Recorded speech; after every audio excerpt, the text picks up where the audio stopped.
Absolutely thrilled to have with us today President Volodymyr Zelensky, the President of Ukraine.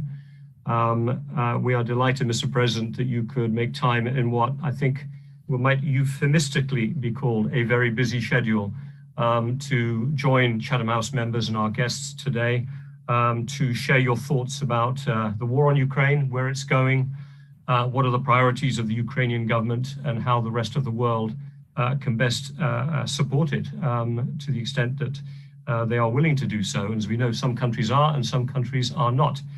I do want to say here that the fact that you would join Chatham House members and guests is a testament to the importance that I think you attach to the importance of getting Ukraine's message out to as many audiences as possible.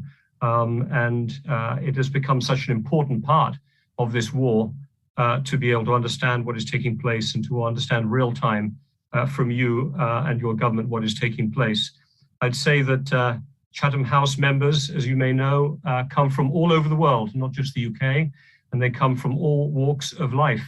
And they are a manifestation of the vibrant civil society that I know that you and your government and your predecessors have been cultivating in Ukraine since it became an independent democratic state in 1991. Chatham House has been a strong supporter of a successful Ukraine. I like to say that we try to be critical friends. And my colleague, Orysia Lutsevich, who runs the Ukraine Forum since 2015, has had the privilege of working with many Ukrainian leaders in civil society, in politics to that end. So on her behalf and on behalf of all of my colleagues at Chatham House, we welcome you to this online event. Let me quickly explain the format. I don't want to take too long. In a minute, President Zelensky will offer some opening remarks. We will then move to Q&A. I will ask some questions, but you, our members, also have an opportunity to ask questions. But please do so through the Q&A function. We will not be using chat. We will not be using raise hand. So put them in the Q&A. I will ask the questions. It's simpler. We have a translation. Hopefully, those of you who joined, you have the choice of Ukrainian or English. Please go down to the interpretation button and make your choice, and you can then participate in the meeting that way. And finally, I would simply say that this is on the record. For all of you who are here, please do feel free to use the social media and be able to enjoy it that way.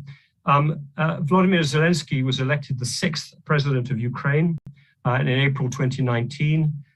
He won a large majority, over 73% in the second round against former President Petro Poroshenko, sworn in on the 20th of May. His party won a landslide election, became the first majority party in the Ukrainian parliament since its independence. As I think many of you know, and I'm not going to say too much about Volodymyr Zelensky's background, but I think one of the important things to know is that he got his law degree from Kiev National Economic University. Started there, but as everyone here knows, went into a very successful career in TV, film, and in comedy. And I suppose there is something quite unreal in a way, Mr. President, going from playing the role of president in servant of the people through to 2019, from 2015-19 to becoming president. But nothing could be further from comedy.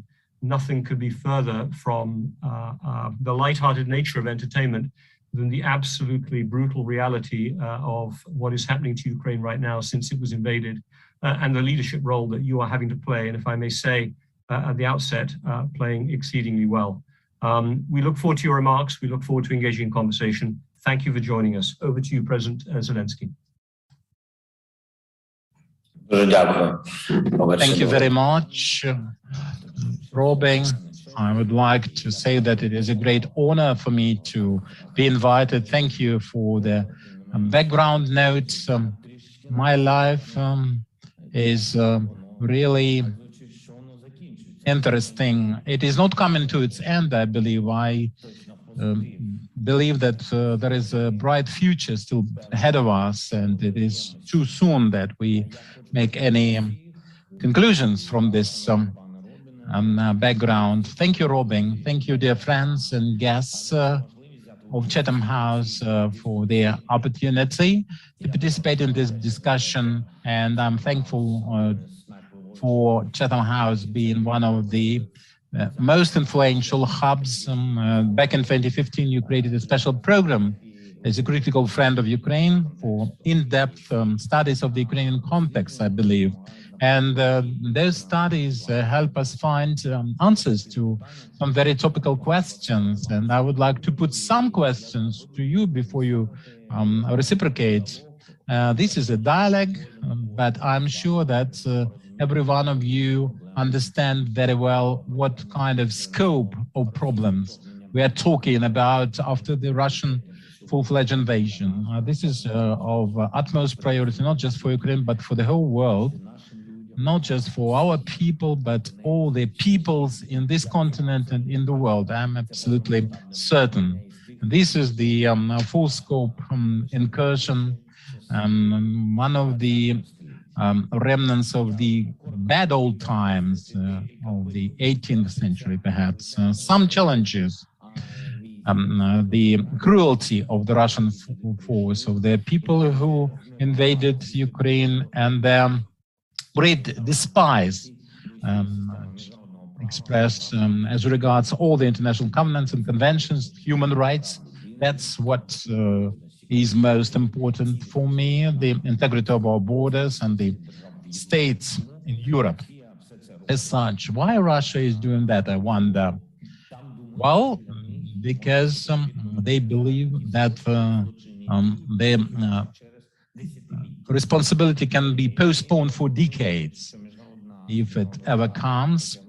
And they do not believe that they can be made responsible for the war crimes because they have the power of the nuclear state and the nuclear blackmail. After many decades, we can see this put bluntly by the Russian propaganda mongers. They are calculating how much time is needed for a nuclear missile to hit the European capitals. They are talking about that openly, how they can make a nuclear blast in the ocean to wash away the British Isles. And with the infographics, they boast of Russia being capable of turning any state into nuclear ashes. That's what they say, literally, nuclear ashes. Why is this happening? Well, we are convinced that this is the feeling of impunity. They believe that business as usual would always come back to the relations between Russia and European countries. There are some politicians in Europe still which are not ashamed of their relations after all Russia did in Europe has done. And the political chaos and scores of countries can be instigated because of the foodstuffs crisis. They blackmail Europe to, first they wanted to launch the Nord Stream 2. That was a crisis, energy crisis in Europe, and they were purposefully not providing enough gas, and the gas prices hit the ceiling, the historic ceiling, the historic cap back then. And that was to the detriment of all the European countries' situations. Now we have our seaports being blocked by Russia. They captured them, some of them, and the global market suffers because of the lack of supplies of some key food products, grain, sunflower oil, maize, and other agricultural types of produce. And we can see the results of that, but I'm sure that we do not see it yet because there is enough analysis to see the full picture. We'll see that.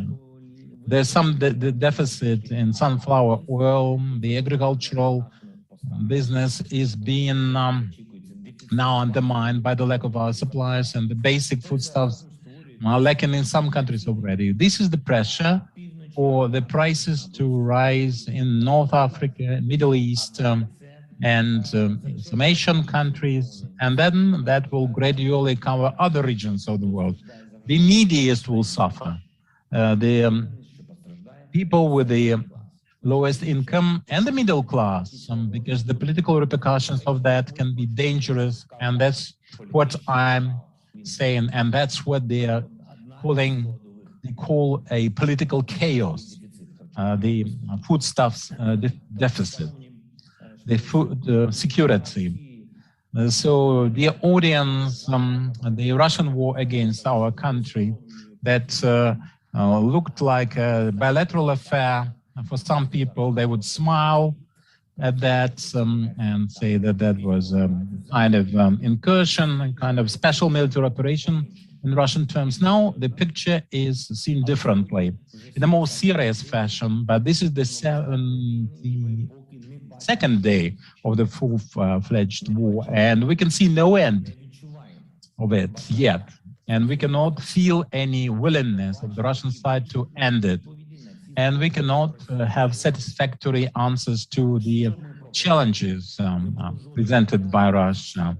Starting from the 24th of February, there haven't been any single day when we wouldn't have any negotiations with our team to get the necessary military equipment and to accommodate the sanctions against Russia, to arrange for the necessary cooperation, to document and investigate all the war crimes. We haven't seen a single day without some siege of Mariupol by the Russian force, one of the examples, mind you. And every day we would try to look for some diplomatic solutions for saving people and arranging for the humanitarian corridors to accomplish that. We are in contact with all the influential parties there. We are already preparing the big plan of reconstruction for Ukraine, because we are absolutely certain that we will defend our independence and regain that territory. And we believe in power of the world. This is not believing in miracles, working miracles for that matter. From reason, pure reason, we can say that the response of the world to such an aggression should be instantaneous. And in fact, it takes months for us to discuss the same things over and over again. For example, the oil embargo against Russia, blocking of all the banking sector for the terrorist state, and supplies of weapons, military equipment for Ukraine to defend itself. And I'm very grateful to the countries which are helping us from the very first days on an everyday basis. And for them, it is clear what the real scope of this threat is. But some countries underestimate it. For the most part, the challenges posed by Russia have not yet received adequate responses. We have to continuously look for the new toolkit, the new determination to stop not just Russia, but any potential aggressor. Russia is the aggressor, and Ukraine suggested United 24, the U-24 arrangement to update the global security system for us to be able to prevent, or at least to respond within 24 hours to any kind of aggression, within 24 hours to provide any kind of assistance for the victim of that aggression and to restore peace, or any kind of man-made or natural catastrophe to get a response in this way, so that the community would provide for the country in question all the necessary assistance to save people. And thanks to such a global system of response, we can guarantee that it will never happen again when millions of people are under threat of physical destruction or forced deportation or starvation, any kind of destruction. So these are the issues that should be now met with answers from politicians, from experts, from the societies in question. And I would like to put some questions to you now. What can be done for the responsibility for war crimes to come not in decades, but to be almost immediate, like with the usual criminal investigation and adjudication? And what kind of sanctions can be convincing enough for Russia and any kind of aggressor to prove to them that they have to respect the international law? What global solutions do we need to control the weapons of mass destructions and to prevent any kind of attempt to use it, and blackmailing with it? And so that no aggressor can even mention such an option. And what kind of sanctions should we impose in response to the blackmailing with nuclear weapons or chemical weapons for that matter? What can convince the politicians of the world to make those issues practical, not just discussable? And I suppose you will offer some opinions, contribute some answers to my questions. This is your experience, this is your expertise, because the answers we all need. The world needs your answers. Every person watching us now, and the people who will watch us, and people who try to answer these questions every day. And you can contribute to the U24 arrangement that we suggested as an option. This is our initiative. The more initiatives we have, the more people will realize the global scope of such challenges and the global scope of the answers that should be supplied. Thank you very much. Glory be to Ukraine. Thank you very much, President Zelensky, and for laying out your thinking of where you are at the moment. I could say thank you for asking me some questions, or us some questions. I fear that if we turn this into a more typical Chatham House type of seminar, then my members would be very upset with me because they would listen to us talking and not you talking. And perhaps what we can do is, with my colleagues, is actually write you a little note after this with some very specific answers. I will simply say three very quick things. How do you avoid nuclear blackmail? You don't accept it. And I think this is some of the language that we're hearing from NATO leaders in particular right now, is not to accept the threat. How do you make sure that this kind of aggression is not treated with impunity? I think you need to look at this as a war of aggression, not simply the conduct of human rights, appalling abuses and war crimes. Without the war itself, you wouldn't have the war crime. And Chatham House has hosted a number of meetings about the concept of this being a war of aggression and how that could be then punished in court. But I think, sadly, quick justice in international law is extremely rare. So in any case, I'm not going to say any more and use up time, but you ask extremely pertinent questions, and I think you deserve answers. We'll provide some additional ones to you, if I could say, later on. If I may just ask you one opening question from myself, and I will simply say to our members, we have 160 questions there, which we're obviously not going to get through. What I would say is, please read the questions, because actually members of Chatham House tend to ask very good questions. So you will find a fascinating set of perspectives just by reading through them. And also, if you think any are especially good, you can upvote them. Click on the little thumbs up and they will go to the top of the sheet. And then I can go to those first and make sure that some of the most popular questions are asked. It will help me do my job. President Zelensky, just one question that maybe is a broad one. It didn't touch on what you said, but much of the world, I think, was surprised by the resistance that the Ukrainian people have presented to the invasion by Russian forces. I want to ask you, were you surprised that Russians in Kherson, in Kharkiv, in Donbass, that they have given their lives, that they've been, that mayors of small villages, mayors of towns, who are often thought as being the people that the Russian forces could turn maybe to their advantage, have you been surprised by how united Ukrainians have been in the face of this conflict? That's my first question.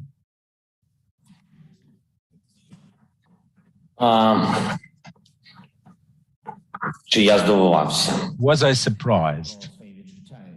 And the nation that we have. I am pleased to have another opportunity to answer such a question, because it is always pleasant to talk about things you know very well.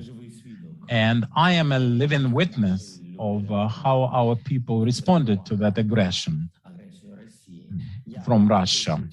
I just can issue two signals. This is a dialogue, so I would like to respond to what you said about the nuclear blackmail. You said that is unacceptable, just like that. And it is my idea, maybe it's a rhetorical one, but we do not accept terrorism, right?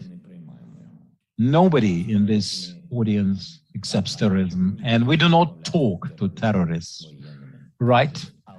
Any kind of terrorist, but nevertheless, they exist. They do exist as a phenomenon, and they act and they live on. So I'm not criticizing your points. I would like to share my opinion from my experience and from what is happening in Ukraine, what is happening to Ukraine. And people are all concerned here because the nuclear weapon is being wielded by some power.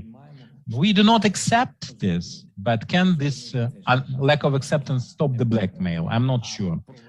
But speaking of war crimes, why I put that question, I fully agree with you, Robin, that this is a long, long way when it comes to the international law and adjudication. But the ideology, the philosophy of responsibility or liability in such crimes doesn't work. This is my impression, and as a citizen, I offer it. We are a collective witness of war crimes. I witness war crimes in our country. And MH17, do you remember that flight? 8 years have elapsed. But what happened? What's the result? Is there any relief for the people who lost their loved ones? No, that side, they hate all the world. Any kind of adjudication they despise and resent, and they hate. I've seen those people, they hate life as such. And every time, every year, they hate more and more. So their crimes become more and more horrible, and there is no end to this process. So that's why I'm suggesting that we should rethink the structure of the international law in that respect. Let me say, answering your question, well, perhaps I can tell you the final truth after the end of this war. I feel that at this stage, my answer cannot be yet adequate, because at first we wanted to unite, to be strong together and stand up to the threat. And that was the fist of our people, clenched and hitting back the Russian military equipment or whatever. They were using the military apparatus they were using against us. And people, barehanded sometimes, in different ways, were trying to stop the equipment in the country roads to arrest their progress, even barehanded. But I've always been convinced that our people are strong. But I want to be fair there. I think that citizens, I do not wish that anyone, any of your countries have a test, but if you have such an invasion, I think we cannot be sure that all the people, I'm convinced that all the adequate people would try to defend their country, their families, their households. So I think normal people think along those lines, naturally, just naturally. And I am just happy that we have such a number of normal, strong people, responsible people as our citizens. And I am also surprised with their bravery. Thank you. Thank you very much, Mr. President. And I think, yeah, the bravery is being witnessed by people around the world on a daily basis and is hugely inspiring. Let me just move on, if I may, to a second question.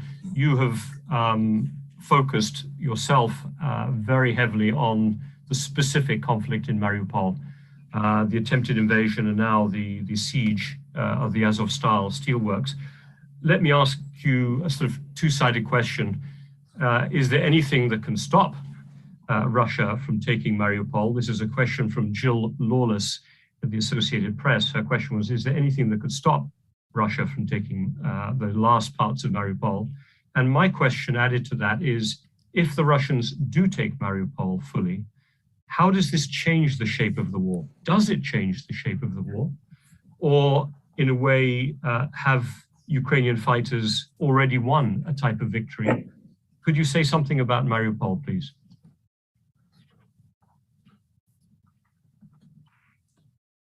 Я в кінці не зрозумів, може через переклад.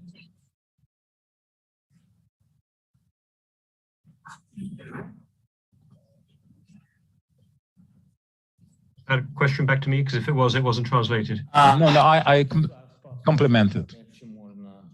So let me start answering your question with the first part, the former part. Then the latter part will clarify.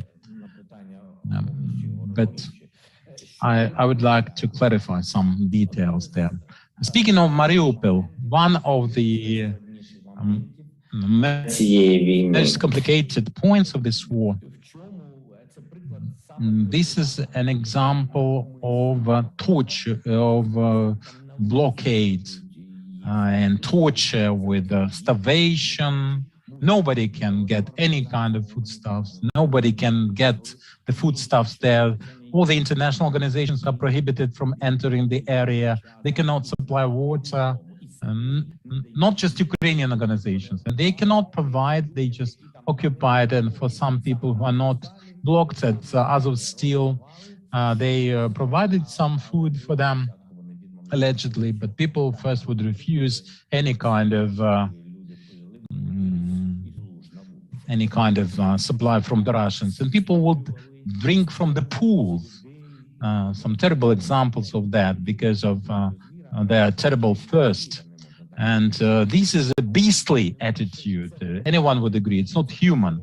But that's the topicality of the issues. That's the attitude. That's attitudinal. That's how the military, the Russian military, treat people. That's inhuman treatment of humankind as a kind. And that strikes anyone. The cruelty, the sheer cruelty, the sheer degrading and torture. So death is not caused by war. This is not a military event.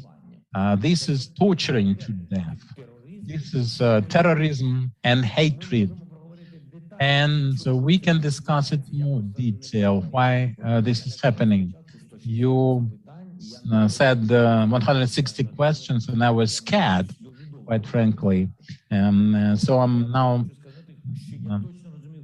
reluctant to give long answers to any kind of question. But let me discuss those people who are responsible for this inhuman and degrading treatment, the torture. It's not the military. The military, of course, will be made liable. There will be a tribunal, I believe, for the killing, for the death, for the torture. But why this cruelty? That's the information apparatus. They are responsible.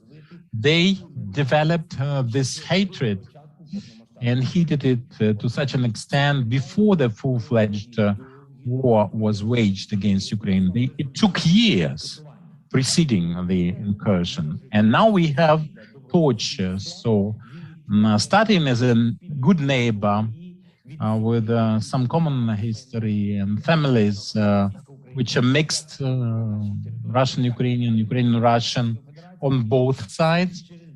So we had relations because we are neighbors geographically. So that ended up in torture. And the information apparatus, I think Goebbels is a child in comparison with the adults in the Kremlin. And this is the scariest thing. That's what we learn from this war. This is the most hideous thing done by a human being without any shots, just with the information machine hunting a nation, a whole nation, and preparing the groundwork, because we have 18-year-olds, 20-year-olds, and the beginning was 8 years ago. So then they were 10 to 12 years old. They were adolescents, teenagers. So we are talking about schooling, about universities, about vocational training. This is a big propaganda machine. That's what has been done.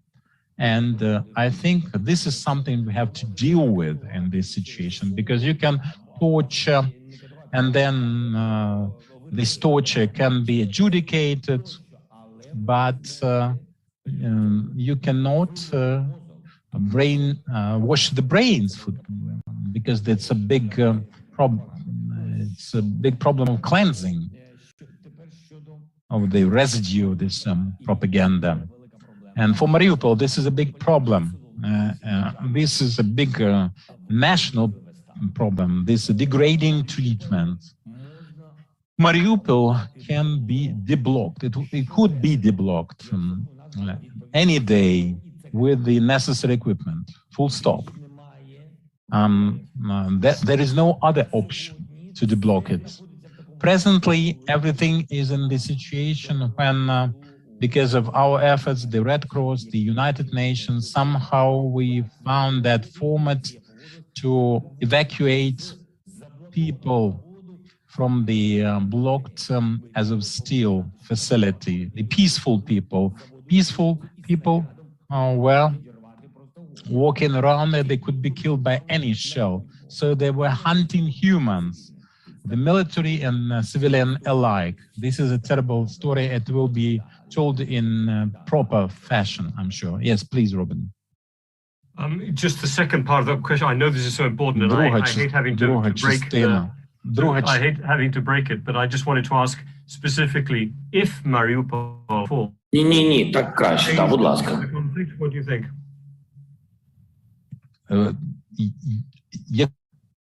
Can you repeat this question? Because yes, please. Sorry, if Mariupol falls, does this change the shape of the conflict? Does this potentially release, in your opinion, Russian forces to move north? Is it critical that you and those brave fighters hang on, or have you already thought what the consequences would be if it falls? Ви повинні знати. You should understand that Mariupol will never fall. I'm not talking about heroism or anything. The fighters, the army that we have, but there is nothing there to fall apart. It is already devastated. There is no place. There is no structure. It is all destroyed completely. And there is this little turf, this little structure, the Azovstal, the steel mill, or what remains of it. And people are being evacuated as much as we can. And I understand that Russia would like to have a parade for the Victory Day, the 9th of May, and so forth. This is a follow-up to this INFOPS and PSYCOPS machine, and PSYOPS and INFOPS machine. It's their affair, though it affects us.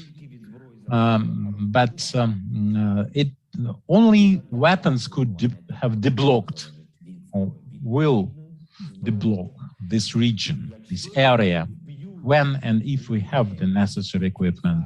And if they kill people who can be exchanged as POWs or just released as civilians or be helped as wounded or injured, civilian and military alike. If they destroy them, I don't think we can have any diplomatic talks with them after that. But speaking in the military sense, they will proceed till the point when we stop them. And they will enter the areas which will be made available for them by us and the world, because the world is supposed to serve as a war, but not as a war between Ukraine and the Western world, the war between us and the Russian universe. And that's what is important in this situation. Thank you very much for that. Let me, if I may, turn to another question from Frank Gardner of the BBC. And I think it's a question that's reflected through many of the questions here that we've had today. It's the following one. What is the minimum that you, the Ukrainian people, that you, the president on their behalf, could accept in a peace deal with Russia? Could you accept a return to where things were on February 23rd?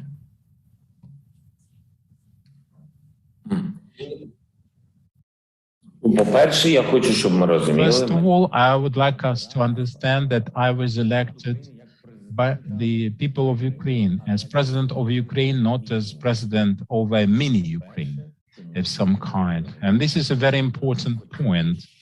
And I would like us to realize we need some arrangements in terms of talks to stop the killing, so we can use diplomatic channels to regain also our territories. The minimum I would accept. I think the minimal step before we stop the war, it is there. The minimum is for us to start talking, well, using this notional normality, if it fits the situation, but to deblock the diplomatic format of our relations, to stop the war between Russia and Ukraine. This step should be regaining the situation as of the 23rd of February. You are right. They have to fall back and go beyond the contact lines, and they should withdraw the troops, of course. In that situation, we'll be able to start discussing things normally. But for them to withdraw, they have to say something. We have to start talking. And I realized that despite the fact that they destroying all our bridges, I think not all the bridges are yet destroyed, figuratively speaking. Well, that's a very important statement you just made there, because after the horrors of Bucha, Mariupol, of all the war crimes we discussed at the beginning, that is an important point you made about not having all bridges, metaphorical, destroyed. In that context, let me ask you a question that brings a little bit the role of allies into it. We have both the United States administration, the Biden administration, and the British government in particular, talking about victory. Victory must involve the defeat of Vladimir Putin, even that it must involve all Russian forces leaving all of territorial Ukraine. So my question to you, Mr. President, is it helpful to have some of your key backers diplomatically and militarily setting that war aim publicly at this time? Is that helpful to you as President of Ukraine or not?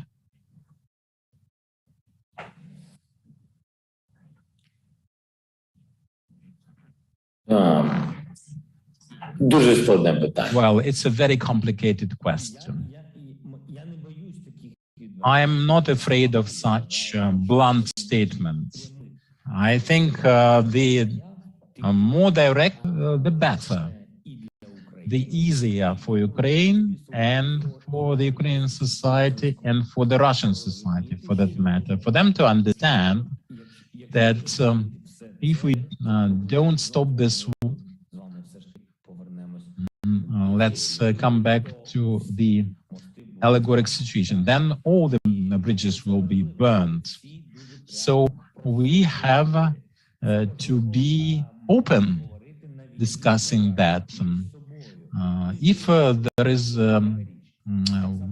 bilateral war, we cannot, we can discuss this without any allegories. We diplomatically can only discuss the specific steps. So what victory is for us as a notion, for the European Union, what that is for the UK, for the US. For some people, it may be Putin's defeat. And in our society, there is a big proportion of people thinking exactly that. But for me, the victory, I do not care what happens to some leaders and where they will end up. For me, what matters is Ukraine's victory. And by Ukraine's victory, we mean something that belongs to us. This is our territory and our people. For me, victory is not to lose 11 million people, 5 million people who left Ukraine. They have to come back. That's my victory. I'm thinking about it because for me, victory is at least bringing the country back economically, at least to the situation when it all started, as a good beginning, but also for the Western world to have complete awareness of what is happening here and what the pain is like. They should feel our pain. That will unite them, and they will never be affected by any Russian propaganda, and they will be helping us all the way. And for us, for me, victory is admission and accession to the European Union with all the pros and cons. And when we discuss that, that's the will of the Ukrainian people. And this all started in the Maidan. We've had the revolutions to that effect. And this war is also about that. This cannot be in vain. So Ukraine in the EU is not the principal, the major victory, but we cannot just disregard the people who sacrificed their lives for that. So it's the dream, it's the will, and the steps that we've made, and that's what we intend to do as a nation. And if somebody from Europe, even now, they already have received our refugees, they've seen all the footage in the world, they've listened to me, to us, they're listening now, and they realize what has happened here. In Mariupol, people are dying in thousands, but there are still some persons who want to get some oxygen without even attempting to breathe. And they want to strike the balance. They want to be in the gray area, stay in the shadow. Well, as some people say, that's walking in between the drops of rain. And this is not a rain. It's never rains, it pours, you know, as the saying goes. And this is the war of water, and there are no drops anymore. We're all wet by now, soaking wet. And This is cynicism. This is the lack of adequacy in some leaders, in some developed countries. And the adequacy of the world is also a victory for Ukraine. That will influence us. It does influence us already. And what will happen to some individuals in Russia? You know, why should I think about the other side, their military, their leader, their president, and what will happen to them, their destiny? They should be punished for what they did. That's the most important thing in my book, according to the international law. But if they come here and even fail to collect their dead, and they do not care about their quick, and why should I care? It's their affair. I have to think about my people, my citizens. Thank you, Mr. President. Can I ask you a question? Because we have a lot of questions coming in, and I'm doing my best to run through them. But Я дуже довго відповідаю, Робіне, я зрозумів. I'm giving you too long answers, that's why. They're important answers, but they're good. But as I said, I don't want to frighten you by how many questions we have. I'm picking up the main ones. If I could ask the question about sanctions, there are quite a few questions about what it is that are you getting what you want from your NATO European partners in particular? But could you say, are you satisfied with the support you're getting, in particular from EU nations? And let me include Germany. There is a very specific question that's right at the top of the list of the 230 questions. You'll be interested, maybe surprised to know that the question at the top of the 230 questions is what would you say to President Scholz, Chancellor Scholz, I should say, if you had the opportunity to meet with him?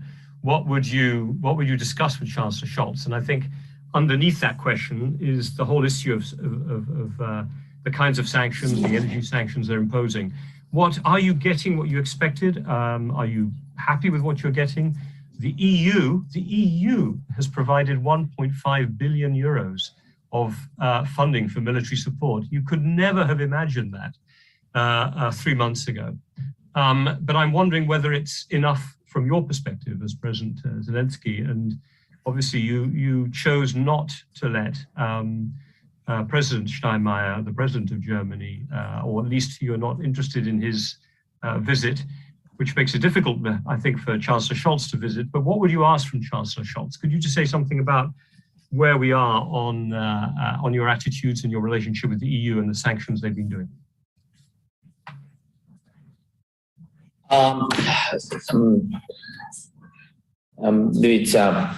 Дивіться, що стосується санкцій. Я вважаю найголовніше... Speaking of the sanctions, I think that in any kind of steps, there are steps in favor or against, and they should be transparent and honest. And then again, you cannot be slightly evil and slightly good. With the right hand, you impose sanctions. With the left hand, you sign the Russian contracts. This is not true, right. This is hypocrisy. The sanctions should be so effective that we will never have to revisit that. Like SWIFT against the banking system, the cutoff. If you're against any financial deals, you have to cut them off, cut the banking system of the Russian Federation. Тут ми можемо, а це ми не можемо. Because we can do some things with some banks and cannot do that with some other banks. This country, but not that country. And what Germany will say, what Hungary will say.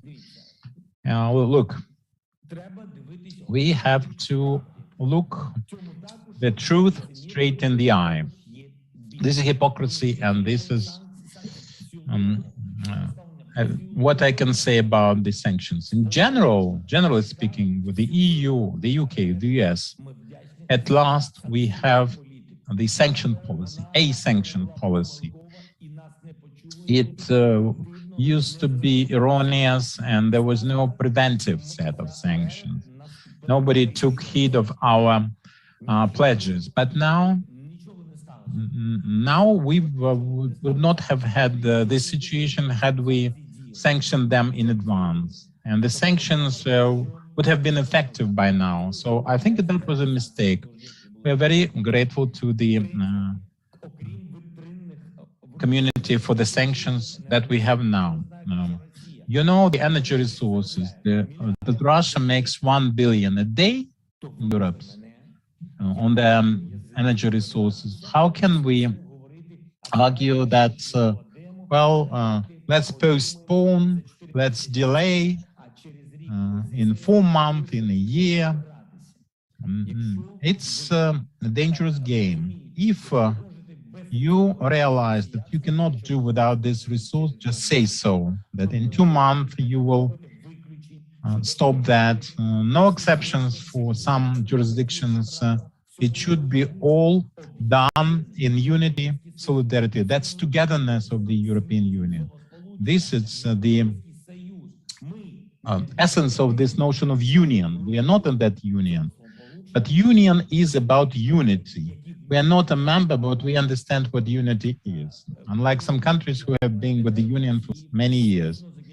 So the energy resources will end up being cancelled altogether with the embargo. It will be difficult, but it will be difficult in your countries, and all your families will live on, unlike some our families.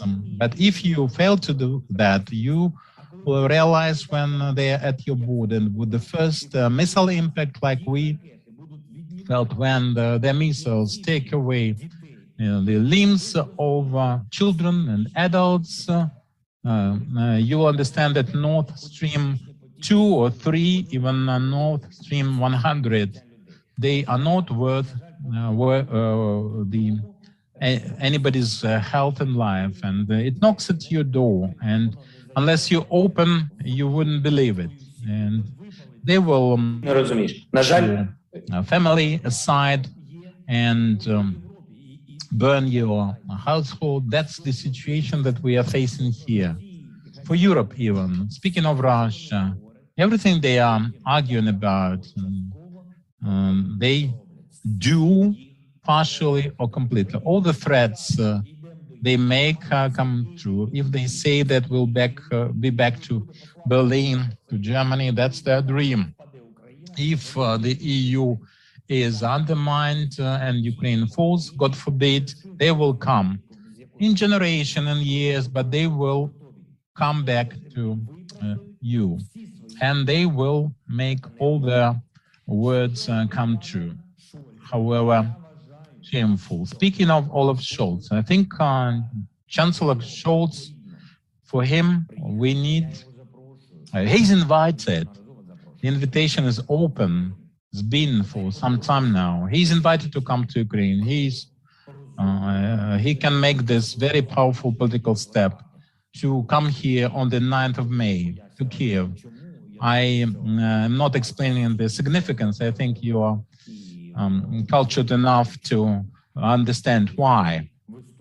But sometimes in history we have to make certain steps for unity, even if there is some kind of coldness in specific relations. But yesterday I talked to President Steinmeier, and I invited him and passed my invitation to the Chancellor through him. Ukraine is open, and especially in this war, we have no doors to open, we're just open.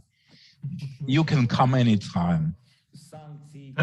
And speaking of the sanctions, generally speaking, it's my vision that if the Iron Curtain, which Russia is drawing now, gradually by steadily, like the Soviet Union before them, we should not interrupt, we should not interfere. It's their affair.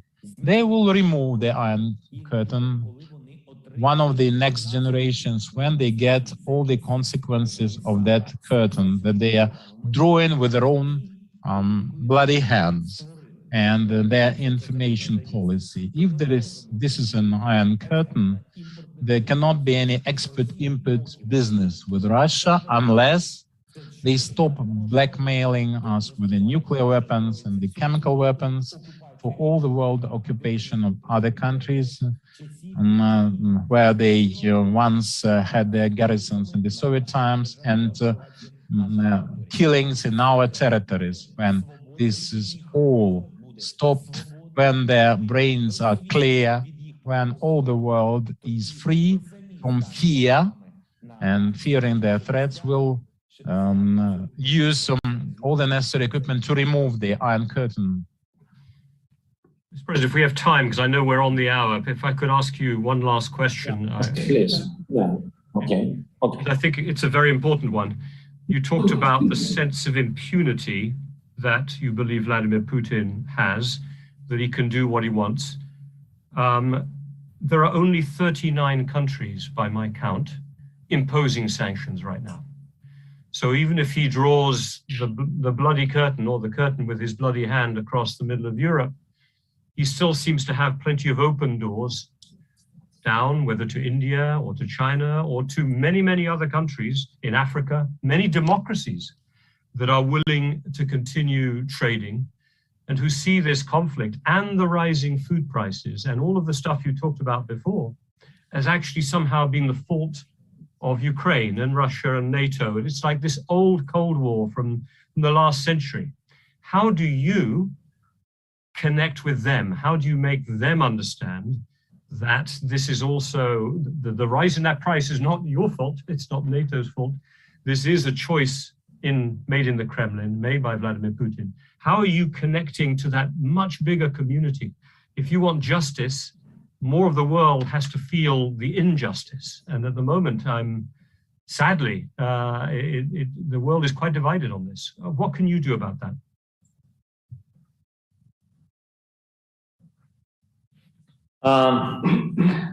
Well, for the world to hear,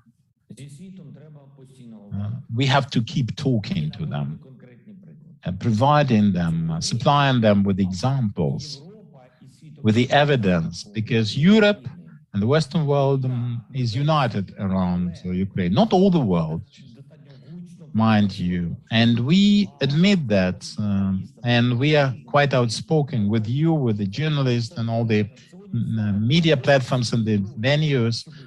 We have enough publicity now to be heard, for the voice of Ukraine to be audible for the world. What is lacking there is the energy on the part of some leaders. They should understand that this war is not taking place in Ukraine. I'm fighting for Ukraine because I'm president of Ukraine, and every president would do the same in my shoes. We have to be vocal to be able to say that, yes, I fought, visibly fought, and that's why the war never happened to my country. Because I was making efforts, and now we are dying with Ukrainians there, on their battlefield, and every leader should realize that. And then I can continue not as a soloist, but with a choir of the leaders, powerful leaders who by all means will be able to spread the word, the important word, and the energy for the societies of the countries which are not yet fully aware, which are not supporting yet our policy or joint policy of the civilized Europe. And I'm not saying that anybody is not civilized in this world, but they are not yet certain. They have not yet ascertained the way they should choose. And we should be certain that we spread the message, and the certainty with the message much better.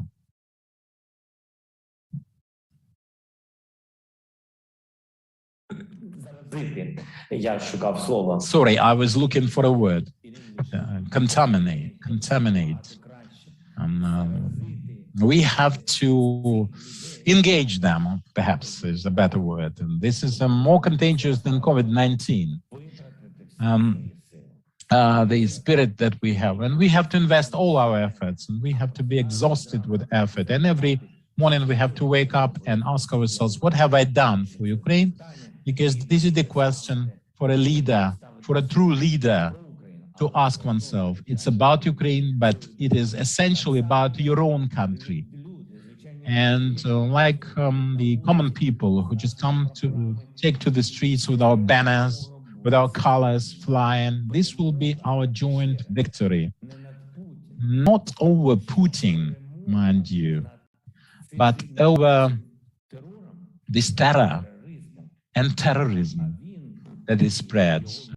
And himself and the military, the troops that they have, this is just the facade of this big war waged against humanity. So this is about uniting humankind around this idea. Because I realized that the press, for example, and the media, as we call them now, they cannot talk every day about Ukraine. After a month, they think about some other hooks, and they need the views, they have to maintain the circulation, or whatever the measurement is for their popularity. But the topic can gradually leave the stage and makes it exit. But this is a big mistake.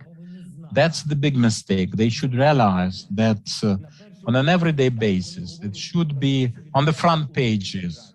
What is happening in their states? They should also discuss things happening in Ukraine, because in Ukraine we have this war, and this war is our joint effort and joint victory, because that's what we share.